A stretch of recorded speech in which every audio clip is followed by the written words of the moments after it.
የፋኖ ኃይሎች በወልቃይት ላይ ያላቸው አቋም ጥብቅ አይደለም። እንዲያውም አካባቢዎቹን በሚገባ የሚያውቋቸው አይደሉም። ይህ የክራይሲስ ግሩፕ የአፍሪካ ቀንድ ምክትል ዳይሬክተር የሆኑት ማግነስ ቴለር ህወሓትና ፋኖ ስለመሰረቱት ጥምረት ያወጡት ሚስጥር ነው። በወፍ በረር እንመለከተዋለን። ፕሬዝዳንት ኢሳያስ አፈወርቂ ለኢትዮጵያ የሰጡት አስተያየትና ከወደ ኢትዮጵያ በኩል የገጠማቸው ተቃውሞ። ጤና ይስጥልን። የዕለቱ የመረጃ ቅኝታችን በመግቢያችን ላይ ያዳመጣችሁትን አበይት ነጥቦች በዝርዝር የሚያስቃኛችሁ ይሆናል። እንደተለመደው እየሰማችሁን አብራችሁን ቆዩ።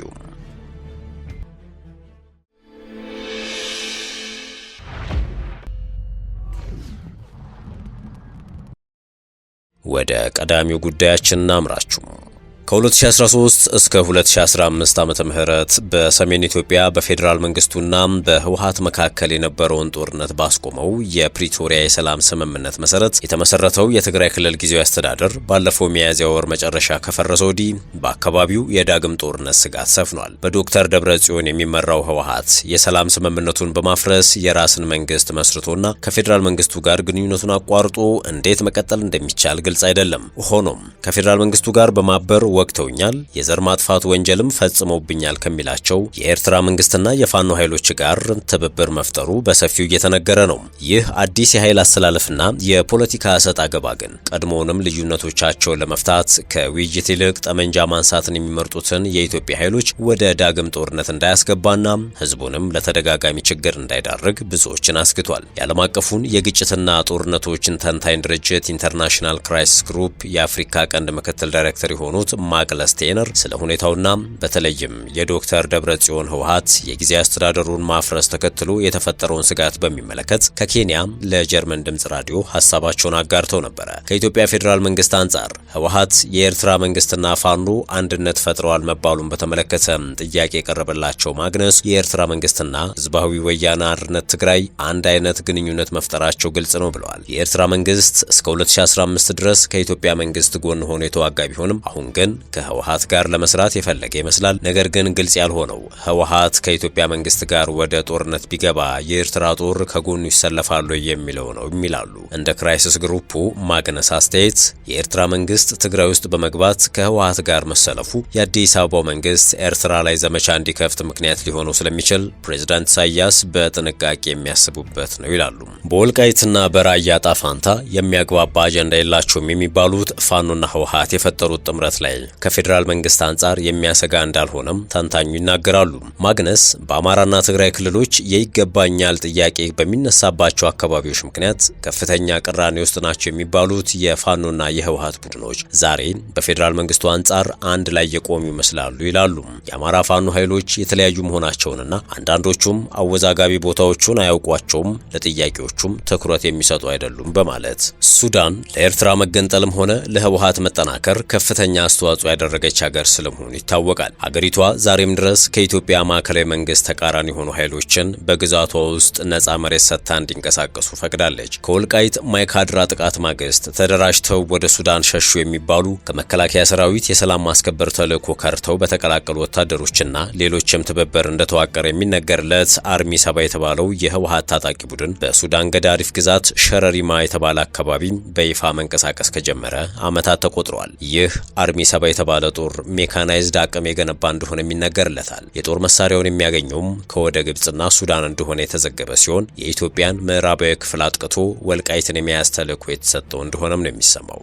ኢንተርናሽናል ክራይሲስ ግሩፕ የአፍሪካ ቀንድ ምክትል ዳይሬክተር የሆኑት ማግነስ ቴለር ግን ይህ ሱዳን ለህወሓት ጦር እያደረገች የምትገኘው ድጋፍ እዚህ ገባ የሚባል አይደለም ይላሉ።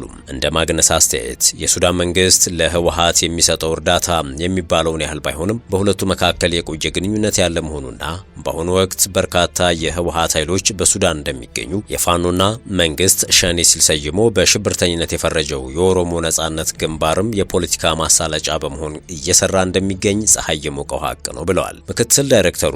ሆኖም የፍጥጫ ሊቋጭ የሚችልና ጦርነት ለማስቀረት መነሻ የሚሆኑ እድሎች አሉ ብለዋል ማግነስ ቴለር። የኢራን ጦርነት በአካባቢው አዲስ የኃይል አስተላለፍ እየፈጠረ መሆኑና በሀገር ውስጥም በዜጎች ዘንድ ያለው የጸረ ጦርነት ስሜት ከፍተኛ በመሆኑ ጦርነት የማይኖር ቢመስልም ጦርነቶችን ማስቀረት የሚቻለው ግን መሰረታዊ ምክንያቶቹን በመፍታት ብቻ በመሆኑ የዓለም አቀፍና አካባቢ ኃይሎች ሁሉም ወገኖች ልዩነቶቻቸውን ከጦርነት በመለስ በውይይትና በድርድር እንዲፈቱም የበኩላቸውን ማድረግ እንዳለባቸው ለዜና ምንጩ በሰጡት አስተያየት አሳስበዋል። በዚህ መሃል ግን አጠያያቂ የሆነው ጉዳይ በፌዴራል መንግስቱ የትግራይ ጊዜያዊ አስተዳደር ፕሬዝዳንትነታቸው ለ1 ዓመት የተራዘመላቸው ጄኔራል ታደሰ ወረደ የት ገቡ የሚለው ጉዳይ ነው።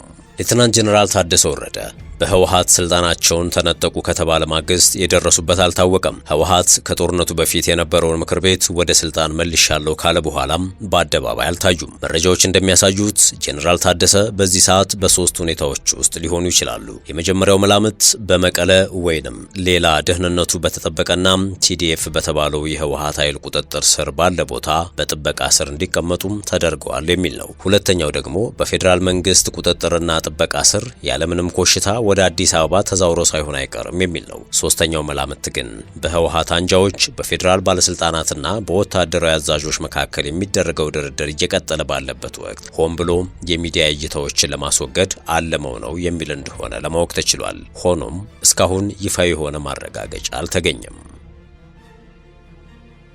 የመረጃ ቅኝታችን እንደቀጠለ ነው። ወደ ሌላኛው ጉዳያችን አመራን። ፕሬዝዳንት ኢሳያስ አፈወርቂ ስለ ኢትዮጵያ የሰጡት አስተያየትና ከወደ ኢትዮጵያ በኩል የገጠማቸው ተቃውሞ።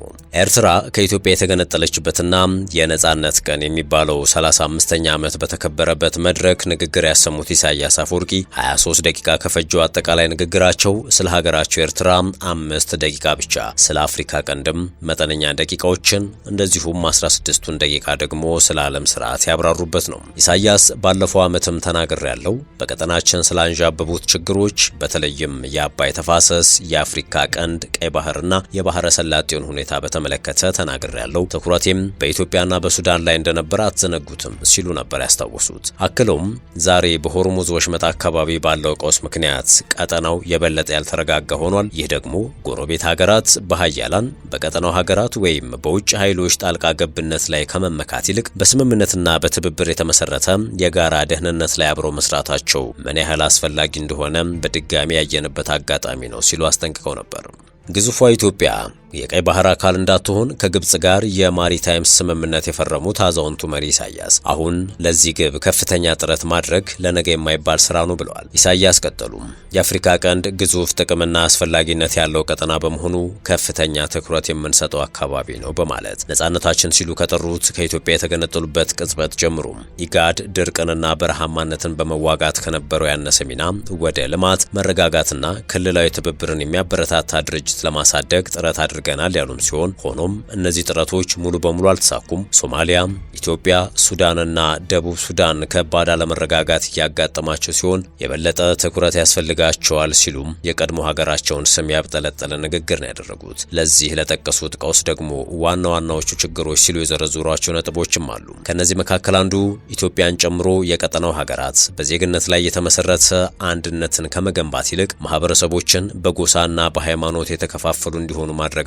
ነው በማለት ወደ ጥላቻ፣ ግጭትና አመጽ ቀስ በቀስ ያሸጋገረ ፖሊሲ ነው ሲሉ ነበር የተቹት።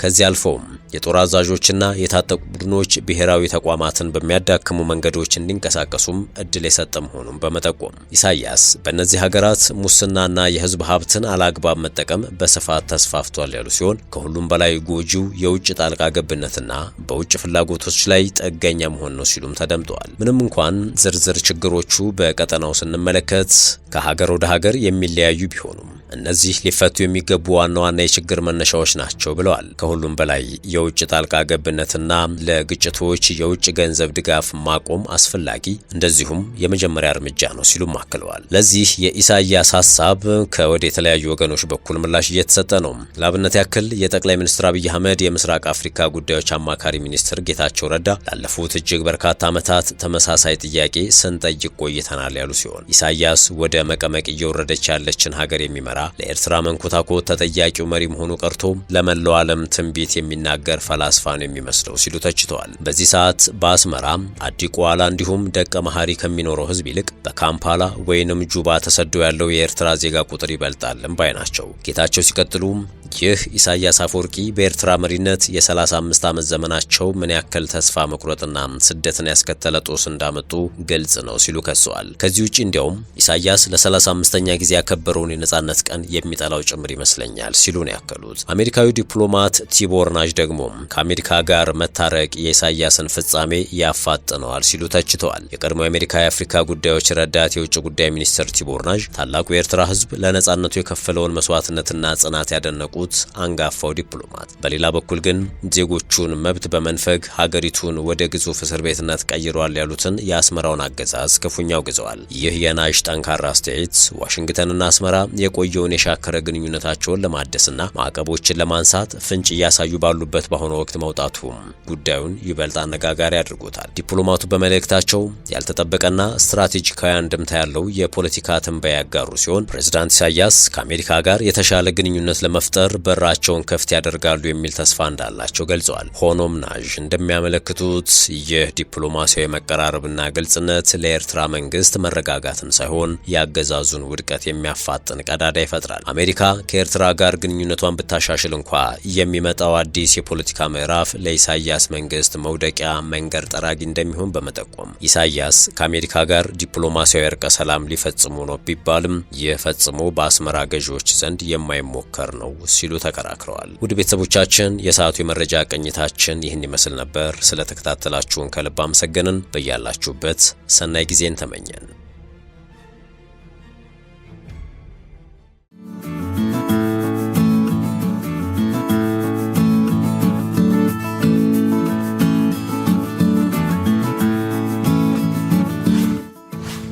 ሸገር ታይምስ ሚዲያን ሰብስክራይብ በማድረግና ደወሉን በመጫን ይከተሉን።